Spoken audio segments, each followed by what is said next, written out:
Assalamu alaikum. Donc on reprend notre thème sur l'éducation des enfants et on va parler donc, comme je vous le disais pendant le sommaire, des étapes de l'enfance.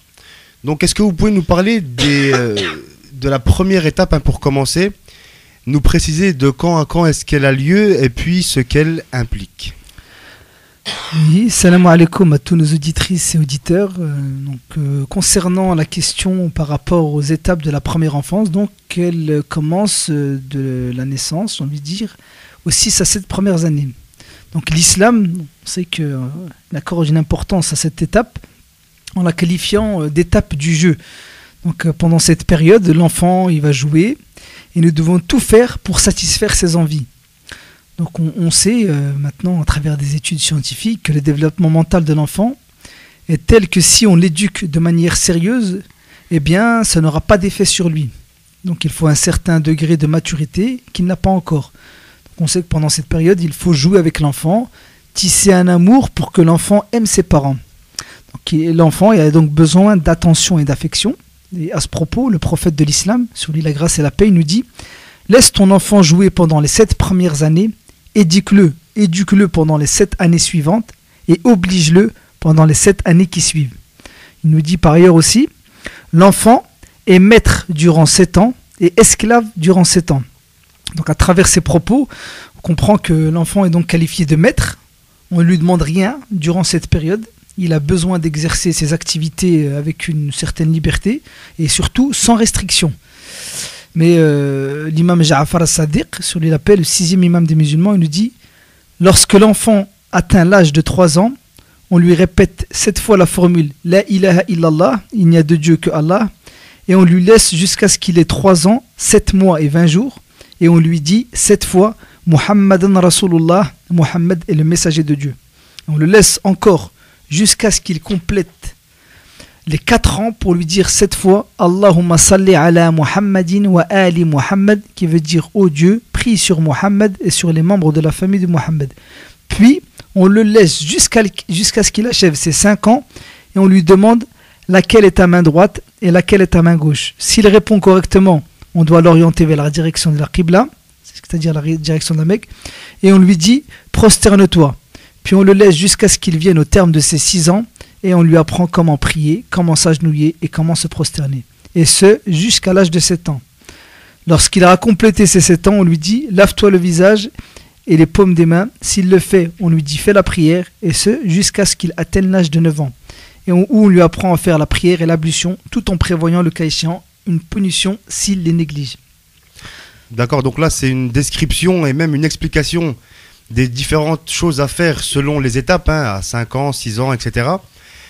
Et si je comprends bien, si on peut un peu conclure cette première étape, il faut en quelque sorte donner le goût à la prière à l'enfant. Effectivement, tout d'abord, assalamu alaikum.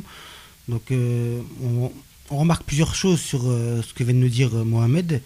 Donc, la première chose, c'est que le texte qu'il nous a expliqué, il fait référence au culte, qui est, comme on le sait, le but de l'existence de l'homme. Donc à 3 ans, on le sait, l'enfant il peut comprendre des choses parce qu'il entend, il touche, et il faut comprendre, il peut comprendre ce que veut dire il n'y a de Dieu qu'Allah, et il peut même faire le rapprochement entre le prophète Mohammed sur la paix et Dieu. Donc ça c'est une chose importante. Enfin, avec la formule Allahumma salli ala Muhammad wa ali Muhammad, donc qui veut dire Dieu prie sur le prophète et sa famille. Donc l'enfant il comprend l'importance de la famille du prophète, qui est, on le répète, l'imam Ali, Fatima, la fille du prophète, et leurs enfants, Al-Hassan et Al-Hussein, car ça c'est une chose qui est très importante. Et pour finir sur cette étape de la première enfance, il faut retenir qu'il s'agit d'une part de laisser l'enfant jouer comme il veut, donc il faut lui donner une certaine liberté, et il faut aussi lui apprendre des choses simples, lui donner le goût de la religion qui est très très important. D'accord, très bien. Donc en ce qui concerne cette première étape de l'enfance, où ce qu'il faut retenir, c'est que l'enfant est le maître, selon les propos du noble prophète, sur lui la grâce et la paix. Donc maintenant on arrive à la seconde phase de l'enfance, hein. Donc c'est la phase de 7 à 14 ans. Donc est-ce qu'on peut dire que c'est une phase d'apprentissage ? Oui, cette étape, celle de l'apprentissage, en plus du jeu, il est capable d'apprendre des choses et de les retenir. C'est pourquoi d'ailleurs, même en France, la scolarisation devient obligatoire à cet âge. Ce n'est pas pour rien d'ailleurs. L'islam, il accorde une importance particulière à cette période et la considère comme la base du comportement futur de l'enfant. Donc tout va se jouer pendant cette période de socle de la deuxième étape de l'enfance.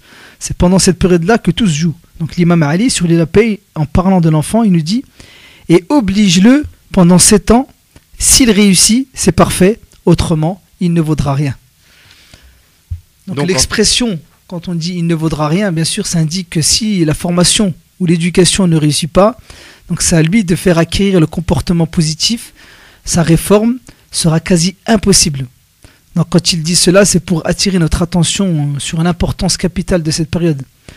D'accord, alors justement, on va peut-être donner quelques éléments selon la tradition islamique, hein, pour ceux qui nous écoutent. Alors justement, quelles sont les recommandations islamiques pour cette période, pour cette étape ?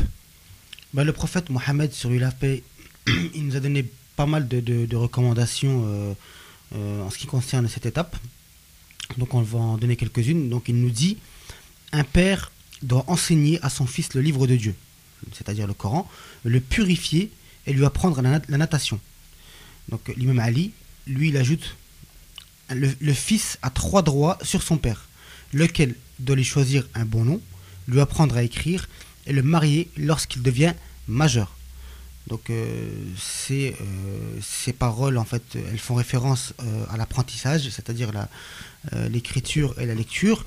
Et dès lors qu'il s'agit d'étudier et d'apprendre le Coran, il s'agit aussi d'étudier les valeurs qu'il renferme. En tout état de cause, l'islam, en fait, il insiste beaucoup sur le fait qu'il faille rechercher la science, le savoir, et de ne pas rester ignorant. Donc il faut faire cet effort, donc apprendre. Il faut prendre cette habitude dès l'enfance, car plus tard, comme on le sait, il sera difficile d'acquérir ces connaissances. D'accord, parce qu'on peut dire en quelque sorte que l'enfant à cet âge-là est comme une éponge, en fait, en quelque sorte, et où il peut tout absorber. C'est exactement ça, un enfant pendant cette période-là, il a une capacité à apprendre et à emmagasiner énormément de connaissances. Donc c'est pour ça que cette période-là est très très cruciale. Donc d'ailleurs, par rapport à ça, il y a certaines paroles qui nous montrent la nécessité d'enseigner les enfants pendant qu'il est temps. Donc il y a des paroles, ils nous disent: le cœur du jeune est comme la terre vierge, elle accepte tout ce qu'on y jette. Ou encore, tout nouveau-né vient au monde avec une nature vierge, une fitra, jusqu'à ce que ses parents en fassent un juif, un chrétien ou un masdéen. Donc ça veut dire que si les parents ne se chargent pas d'inculquer des valeurs islamiques aux enfants, personne ne le fera à leur place. Et ça sera une catastrophe, car l'enfant, comme le dit l'imam Ali sur la paix, ne vaudra rien. C'est donc une responsabilité importante vis-à-vis de Dieu. Donc l'insistance sur l'apprentissage pendant cette étape, elle ne concerne pas seulement le domaine intellectuel, mais aussi le domaine physique. Donc il est dit aussi: apprenez à vos enfants la natation et le tir à l'arc.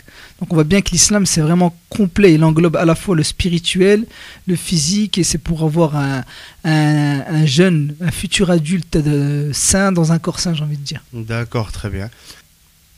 Voilà, donc on se retrouve maintenant pour la deuxième partie de notre émission consacrée à l'éducation des enfants. Et donc après avoir vu l'étape de la première enfance et de la seconde enfance, on va maintenant, sans bien sûr porter de jugement moral, parce que l'objectif c'est d'essayer de trouver des solutions autant pour les parents que pour les enfants. Mais est-ce que finalement, dans nos sociétés d'aujourd'hui, les parents prennent toujours autant la responsabilité de leurs enfants ? Malheureusement, non, ils ne prennent pas tout le temps cette responsabilité qui est très vitale. De plus en plus, ce ne sont plus les parents qui prennent cette responsabilité de l'éducation de leurs enfants, mais d'autres institutions, on va dire. Donc la première qu'on va citer, c'est la crèche. D'accord. Donc ce lieu, même s'il est suréquipé, il ne peut servir à éduquer des enfants. Donc il doit simplement servir à éduquer les enfants ayant perdu leurs parents ou aux enfants dont leurs parents ne peuvent assumer la responsabilité de les éduquer. Sinon, on sait très bien que les enfants élevés sur les genoux d'un étranger, donc ils perdront leurs sentiments sur le plan moral, et c'est la tendresse, l'affection ainsi que le dévouement de la maman qui pourront répondre aux exigences de l'enfant. D'accord, donc en quelque sorte, il y a une perte d'affection de l'enfant vis-à-vis des parents. Bien sûr, hein, parce que on le sait, l'enfant il a besoin de l'affection de sa maman, et voilà. D'accord, alors tu nous as parlé des crèches, mais est-ce qu'il y a d'autres, entre guillemets, institutions, ou que ce soit nationales ou autres, hein, qui prennent le relais de l'éducation des enfants?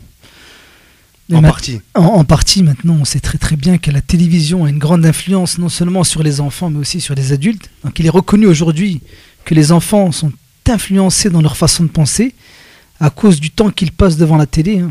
Donc les programmes télévisés sont parfois au contenu vide et sans morale. Ils font l'éloge de tout ce qui est détestable en l'homme, l'apparence, l'oisiveté, l'avidité. D'ailleurs, il y a un auteur du livre Histoire internationale de la télévision qui écrit dans son livre, je cite, « Derrière le plus banal des divertissements, le média agit comme un professeur sournois. Car si l'on sait que des messages publicitaires de 30 secondes suffisent pour influencer notre état d'esprit et notre comportement, alors quel effet a sur l'enfant des heures passées devant la télé ?» Donc, cette référence qu'on cite d'un livre, elle est très très claire, elle explique bien que l'influence de la télévision sur le comportement à la fois des enfants et des adultes, c'est impressionnant. Donc il y a d'ailleurs l'Institut américain des médias et de la famille qui a conclu, comme l'Académie américaine de pédiatrie, qu'il ne faudrait pas que les enfants de moins de 2 ans regardent la télévision. Alors justement, pourquoi est-ce qu'il n'est pas recommandé à un enfant de regarder la télévision avant 2 ans? C'est simple, hein, car l'enfant est dans une période de jeu actif et de contact avec des personnes réelles, et cela stimule leur croissance et leur aptitude physique et sociale. Et donc si on met un enfant de moins de 2 ans devant la télévision, il va être en contact avec du virtuel, alors qu'à cette période-là, un enfant de moins de 2 ans, il a besoin de concret, de réel, quoi. D'accord, très bien. Donc voilà, après avoir cité les références, hein, et puis les différents instituts qui nous expliquent que le temps important passé devant la télévision peut nuire finalement à l'éducation de l'enfant, qu'est-ce qu'on peut conclure de manière générale, hein, sur à la fois les étapes de l'enfance et puis ce que l'on vient de dire sur la responsabilité vis-à-vis des enfants? Par rapport à ce qu'on vient de dire en termes de conclusion, il faut savoir qu'à travers le Coran, donc, il y a une sourate qui traite beaucoup de l'importance de l'éducation des enfants, c'est la sourate 31. Donc la sourate 31, elle s'appelle la sourate Luqman, donc du nom de Luqman le sage. Donc certains disent que c'est un prophète ou un sage que Dieu a pris en exemple dans le Coran. Donc en fait, ce Luqman, il s'adresse à son fils pour lui tracer les grandes lignes des obligations et des responsabilités. Donc en fait, tout homme qui veut trouver un sens à sa vie, il doit prendre en compte ses paroles. Donc ces recommandations, on peut les diviser en 3 parties. Très bien. La première, c'est les obligations de l'homme vis-à-vis de Dieu. Et le verset, c'est le verset 13 de la sourate 31, où on peut y lire « Et quand Luqman dit à son fils, tout en l'exhortant, « Oh mon fils, ne donne pas d'associés à Dieu. Oui, c'est un manquement énorme que de donner des associés. » Donc ça, c'est tout ce qui est relatif au culte, hein, cette première recommandation. Quelle est la deuxième? La deuxième recommandation, c'est les obligations des enfants vis-à-vis de leurs parents. Donc, on fait référence au Coran, là, c'est toujours la sourate 31, verset 14, où on peut y lire: nous avons commandé à l'homme la bienfaisance envers ses pères et mères. Sa mère l'a porté subissant peine sur peine. Son sevrage a lieu à 2 ans. Sois reconnaissant envers moi ainsi qu'envers tes parents. Vers moi est le retour. D'accord, donc ça c'est plutôt les devoirs que l'enfant a vis-à-vis de ses parents. Et puis donc pour cette troisième et dernière recommandation. Donc la dernière recommandation, elle se trouve toujours dans la même sourate au verset 27, où on peut lire Luqman disant à son fils: ô mon fils, accomplis la prière, commande le bien et interdis le mal, et endure ce qui t'arrive avec patience. Telle est la résolution à prendre dans toute entreprise. D'accord, donc merci pour cette conclusion avec finalement des recommandations qui nous seront utiles à tous et à toutes. Donc on arrive maintenant à la fin de notre thème concernant l'éducation, donc on en reparlera la semaine prochaine.